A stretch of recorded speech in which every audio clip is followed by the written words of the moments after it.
Bonjour les petits scientifiques sur Lucky Science pour une nouvelle vidéo. Aujourd'hui nous allons plonger dans le monde des mathématiques, plus précisément dans la région des séries de sommes et de produits. Je vous expliquerai leur composition et leur fonctionnement, puis je vous donnerai des exemples concrets, et enfin je terminerai avec son passé historique. Commençons avec l'opérateur somme.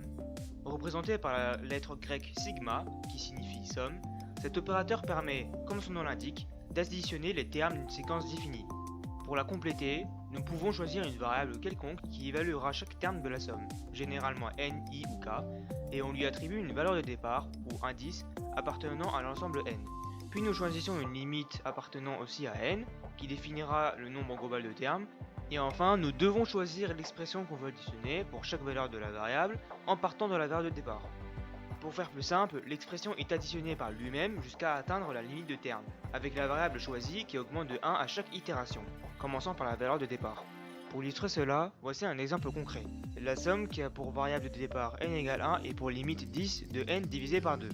Ici, cette somme est égale à la somme des moitiés des nombres de 0 à 10, ce qui est égal à 27,5. Vous pouvez voir que le nombre de termes équivaut à la limite, et que la variable n augmente de 1 à chaque itération.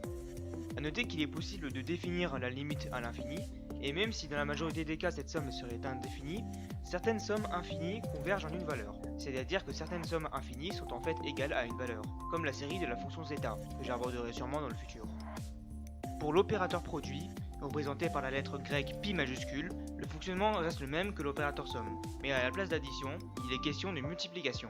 Il permet donc de multiplier une expression par lui-même avec une variable qui augmente de 1 à chaque itération et un certain nombre de facteurs.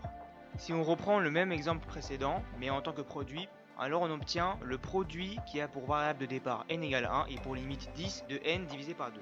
Ce coup-ci, ce produit est égal au produit des moitiés des nombres de 1 à 10, ce qui est égal à 3543,75.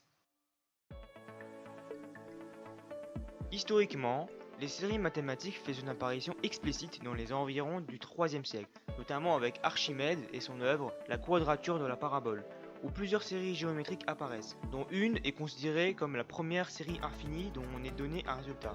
La somme infinie avec pour variable de départ n égale 1 de 1 sur 4 puissance n, qui converge vers 1 tiers. Plusieurs démonstrations visuelles permettent de le prouver. L'histoire continue au XIVe siècle avec l'anglais Richard Suzette qui calcule la somme de la série de termes générales n divisé par 2 puissance n. Mais aussi avec l'indien Madhava qui est le premier à considérer des développements trigonométriques sous forme de série et à effectuer des travaux notamment sur l'approximation du nombre pi. Ces développements trigonométriques seront davantage développés et popularisés par Taylor en 1715, créant la série qui porte son nom. Il y a bien évidemment bien plus à savoir sur les sommes et séries, et je vous réserve ces sujets probablement pour d'autres vidéos. Mais pour le moment, ce sera tout pour aujourd'hui. Si vous avez aimé la vidéo, n'hésitez pas à la liker. Si vous avez des remarques à faire, ça se passe en commentaire. Et si vous voulez suivre le fil de publication des vidéos, n'oubliez pas de vous abonner. Sur ce, je vous dis à bientôt sur Lucky Science.